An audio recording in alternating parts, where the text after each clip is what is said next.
Sungguh-sungguh Allah sangat ridho ketika seorang hamba itu makan makan ketika sesuap nasi dia muji Allah, ketika minum seteguk nasi dia muji Allah. Itu kalau orang diridhoni Allah itu wali betul. Itu untuk jadi wali itu gampang. Kamu makan ridho, kamu nginjak buminya Allah ridho seneng, kamu hidup keseharian aman seneng. Nah ini supaya sampean kita semua ngaji betapa panduan Rasulullah untuk menggapai ridho Allah itu banyak yang keseharian sekali. Saking kesehariannya banyak dalam hadis dan itu sahih. Nabi menyebut hal-hal yang keseharian. Hatta ma tas'alu fi fimra'atika, kamu punya uang kemudian istri kamu bisa makan, itu ibadah. Bahkan sebagian ibadah itu dicontohkan Nabi yang akhirnya diprotes sahabat, yaitu wa fi buti ahadikum sedekah, kamu menggauli istri kamu itu ya sedekah. Sampai sahabat bilang, yang benar ya Rasulullah, ayati ahaduna syahwatahu wa huwa lahu ajrun, masa urusan biologis, urusan syahwat kemudian dia dapat pahala.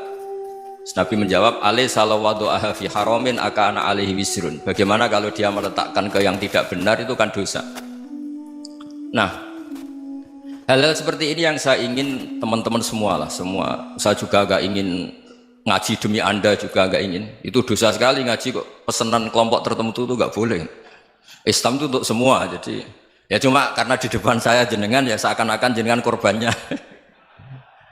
Itu ada ilmunya dalam usul fikih itu. Jadi orang itu harus ngaji usul fikih. Nama yang disebut, mungkin Mas Sufyan masih ingat zaman ngaji usul fikih. Nama yang disebut itu tidak jaminan sebagai prioritas perintah. Jadi misalnya gini, kebetulan yang di depan Nabi itu Abu Dzar. Nabi ya bilang, ya Abu Dzarin ini uhibbuka misalnya, atau ya Mu'ad ini uhibbuka, atau ya Abu Hurairah ini uhibbuka misalnya. Banyaklah riwayat yang Nabi nyebut ya Abu Dzarin, ya Mu'ad, ya Abu Hurairah. Kemudian misalnya Nabi meneruskan khitab, ini uhibbuka, saya mencintai kamu, fakul dubur sholatin, atau sebagian riwayat disebut fala tada'anna dubura kulli sholatin Allahumma inni ala dzikrika wa syukrika wa husni ibadatik. Saya mencintai kamu, siapa aja, Mu'ad bisa, Abu Dzar bisa siapa. Saya mencintai kamu, mohon kalau habis sholat kamu jangan lupa wiridan Allahumma inni ala dzikrika wa syukrika wa husni ibadatik. Ya Allah, tolong kami permudah supaya mudah ingat engkau. Anda tidak bisa mentang-mentang, wong nama saya Parmin, nama saya Purnomo, itu yang diperintahkan Mu'ad misalnya. Jadi yang disebut satu, tapi khitab itu untuk siapa saja. Saya teruskan. Jadi saya mohon semua kita melakukan kebaikan itu, kalau dalam kaidah fikih disebut al yakin la yuzalu bisyak. Banyak kebaikan yang kebenarannya itu 100%.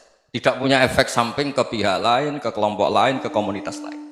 Yaitu tadi misalnya Anda makan dan itu murah sekali, hanya butuh satu piring, setiap punyaan kamu muji Allah, setiap minum kamu muji Allah. Itu redaksinya Rasulullah SAW disebut Allah sangat ridho ketika seorang hamba makan kemudian dia memuji Allah, atau minum kemudian dia memuji Allah.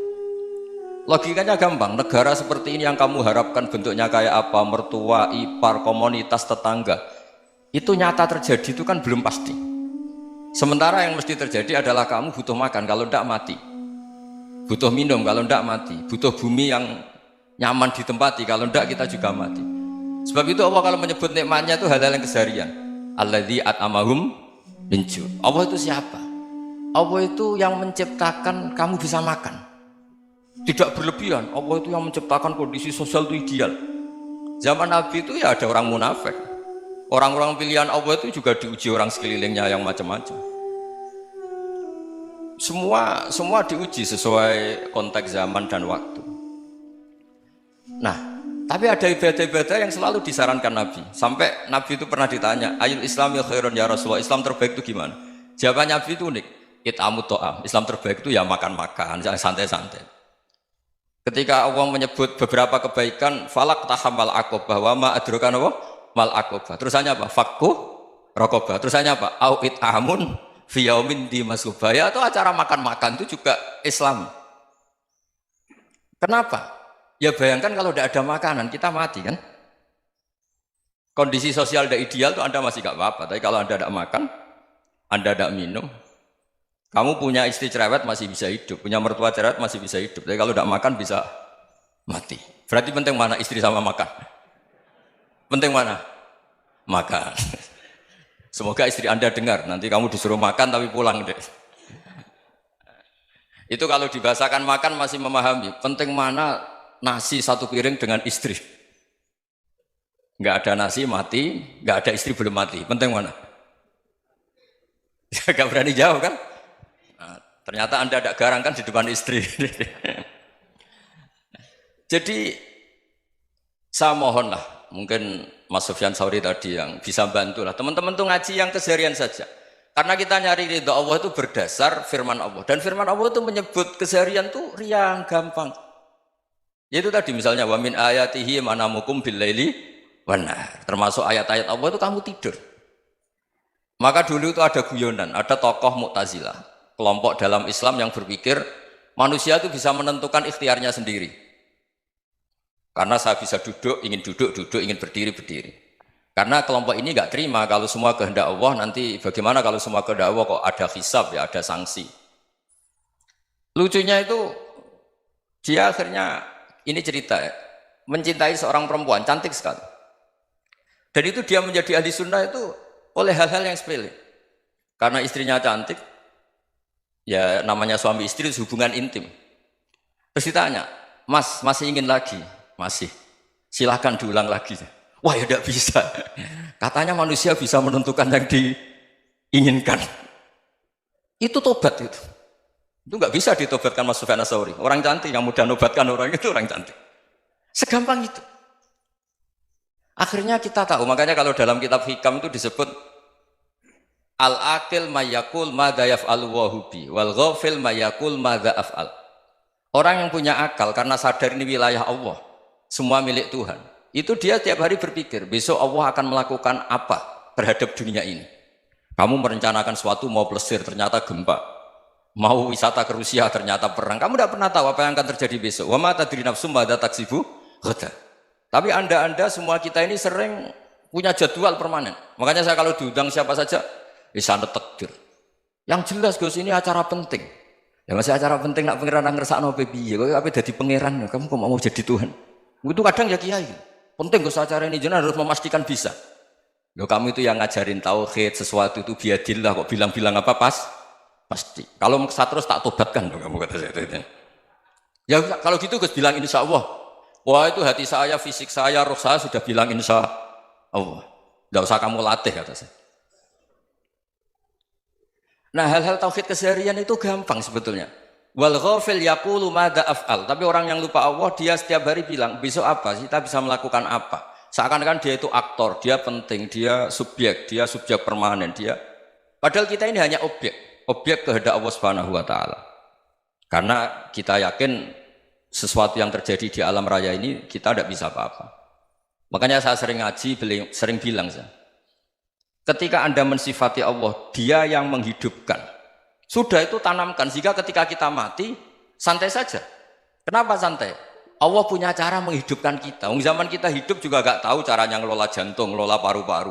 Kamu juga gak tahu ngelola oksigen yang tidak beracun, tidak mengandung polusi. Tahu-tahu hidup. Gak ingin tua ya tahu-tahu tua, gak ingin mati tahu-tahu mati. Selama ini kita hidup juga gak tahu apa sebetulnya. Hanya gaya tok, punya jadwal, punya planning. Kalau kamu bisa menentukan pilihan Anda, pasti Anda istrinya cantik, 4 neriman semua, kona'ah semua. Nyatanya enggak kan? Sudah 1 jelek, cerewet. Oh itu kan, nyatanya enggak bisa apa-apa Anda kan? Dan kamu bawa mati lagi. Itu kan. Istri Anda juga gitu, punya keinginan, punya suami yang ganteng, yang jabat, yang neriman, yang enggak poligami. Ya tidak kesampaian juga. Kalau kita ngitung tingkat kegagalan kita itu gagal terus. Ya kan? Nah, terus ingat Allah. Madza yaf'alu wa bi. Orang yang punya akal selalu berpikir Allah itu menghendaki apa terhadap saya. Lalu sama-sama orang ngelihat orang yang serius, itu kata Anda itu pemikir berat, serius, senang punya tokoh yang merengut tuh, karena kamu anggap serius. Tapi sebagian orang anggap orang yang serius itu wong merengut, wong masam, wong muka kok ditekuk. Jadi sama itu hati, ya muqallibal qulub tsabbit qalbi ala dini, karena kita nggak tahu cara berpikir kita tentang orang lain, tentang sekeliling kita. Misalnya kita orang baik yang jenis ngurmat fakir miskin, ada orang bangun masjid mewah itu janggal. Apa artinya masjid mewah kalau banyak orang kelaparan? Tapi kalau yang jenis pendidikan apa artinya masjid mewah kalau tidak bisa ngaji? Nanti yang jenis infrastruktur apa artinya ini kalau semuanya punya sudut pandang yang berbeda-beda. Dan Islam mengapresiasi semua kebaikan. Tapi katakan semua kebaikan itu adalah kehendak Allah Subhanahu wa taala. Karena apapun baik Anda itu pakai fasilitas yang diberikan oleh Allah Subhanahu wa taala. Sehingga ini yang disebut kulillah sumadarhum fi khawdihim al-abun. Ya kembali tadi ke tema-tema bahwa keseharian Anda ini sudah Islami. Saat Anda tidak bisa melakukan apa saja. Saya sering ada jenazah, biasanya kalau tetangga meninggal saya sering disuruh ngelepas. Saya bilang orang ini baik. Karena sering ngelamun di rumah, sering nganggur di rumah. Ditanya sama anaknya, kenapa Gus nganggur baik? Ya kalau dia nganggur artinya juga agak berbuat sesuatu yang maksiat kan? Ya kan? Orang nganggur di rumahnya ya tidak bunuh orang, tidak maling, tidak korupsi, ya namanya nganggur di rumah. Lah cuma istri cara pandang nganggur gak menghasilkan uang gitu. Tapi juga gak menghasilkan kriminal kan? Jadi sebenarnya Islam itu cara, makanya kalau sampai ngaji usul fikih itu ada kitab usul fikih namanya Lubul Usul, itu terkenal sekali di pesantren itu. Itu kalau ngapresiasi keseharian itu luar biasa. Izma min mubahin ila wa yatahaqququ bihi tarku haramimma. Karena keseharian yang mubah saat Anda lakukan itu ada kehebatan yang luar biasa, yaitu meninggalkan haram. Makanya dulu banyak orang-orang alim ketemu temannya itu guyon sampai semalaman. Itu biasanya yang semangat Islam itu kiai kok tidak tahajud, kiai kok tidak witir. Orang yang sedang mapan uangnya banyak, malam itu tidak kelayaban itu sudah luar biasa. Melawan nafsu supaya tidak maksiat itu sudah luar biasa. Supaya lupa guyon sama temannya semalaman sampai subuh. Gejlok-gejlokan ngenang zaman miskin, zaman kuliah nggak jelas, zaman apa. Melihatnya jangan tarkut tahajud. Seperti ini meninggalkan tahajud, tapi meninggalkannya ini talkul muharramat. Jadi kayak apa hebatnya? Sehingga Imam Ghazali punya riwayat yang agak unik. Hatta takuna ibadatu akhiri hadil ummah iku an-naum. Sehingga suatu saat ibadah terbaik umat ini itu tidur. Itu kan riwayat kontroversi. Ketika Imam Ghazali ditanya, kenapa iya? Kenapa kamu mulai keluar dari rumah itu sudah banyak maksiat? Melihat perempuan yang enggak mahram, melihat fenomena. Tapi kalau kamu tidur itu enggak melihat apa-apa. Tapi juga kamu jangan nganggap tidur itu ibadah betul. Saatnya melakukan fardhu ain malah masih tidur. Tapi itu sudut pandang yang menjadikan kita Islam itu gampang. Jadi saat Anda tidak bisa aktivitas apa-apa, misalnya ada beberapa orang yang lumpuh. Lumpuh itu memang nggak bisa Jumatan, nggak bisa ibadah, tapi dia juga nggak bisa maksiat. Tidur itu memang Anda saat itu tidak bisa tahajud, tidak bisa witir, tapi saat itu ada zina, ada maling, tidak gosipkan orang, tidak bully orang, tidak menanamkan kebencian, tidak hasut. Sehingga tidur menurut Allah Ta'ala wa min ayatihi manamukum billaili apa? Wan-nahar. Karena di tidur itu selain ada unsur istirahat, jaga kestamina, juga ada unsur meninggalkan beberapa keburukan. Nah saya mohon ibadah yang keseharian ini kita jaga. Supaya kita semua baca ayat itu fasih. Fasih itu tertanam di hati. Allah itu siapa?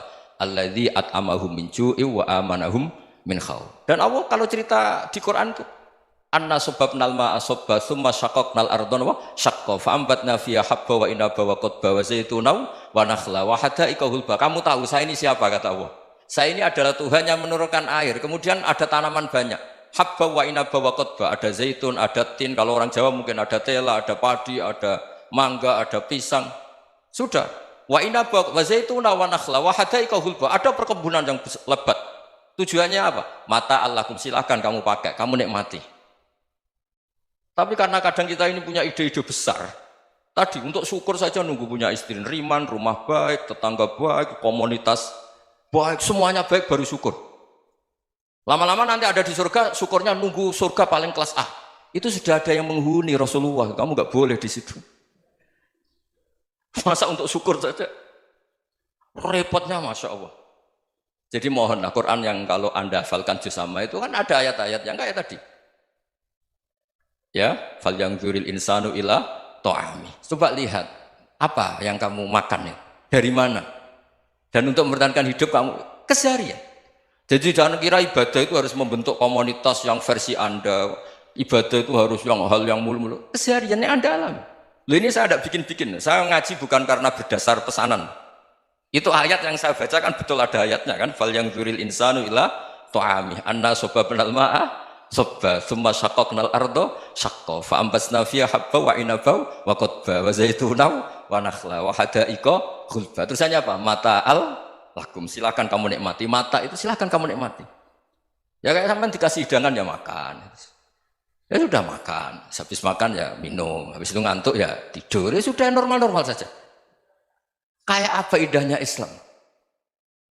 Tapi Anda mencari Islam yang gimana lagi? Nah itu yang diajarkan guru-guru kita, diajarkan sanad kita sampai Wali Songo, sampai Rasulullah SAW. Bahwa pada akhirnya ada jihad, ada perang. Itu dulu memang perang, bukan membunuh, beda. Dulu kita dijajah Belanda ya perang, dan itu normal karena kita dijajah. Jadi ketika orang lain ingin baik sama kita, wa in ahadum minal musyrikin astajaroka ya fajirhu hatta yasma'a kalam Allah. Kalau mereka ingin baik ya kita baik. Makanya ada istilah musta'man, mu'ahad. Kalau mereka ingin damai, berdampingan dengan kemajmukan ya itu yang lebih baik. Karena memang Islam menghormati proses perdamaian. Wa in janahu lis-salmi ya fajnah lah. Kalau ingin damai ya kita harus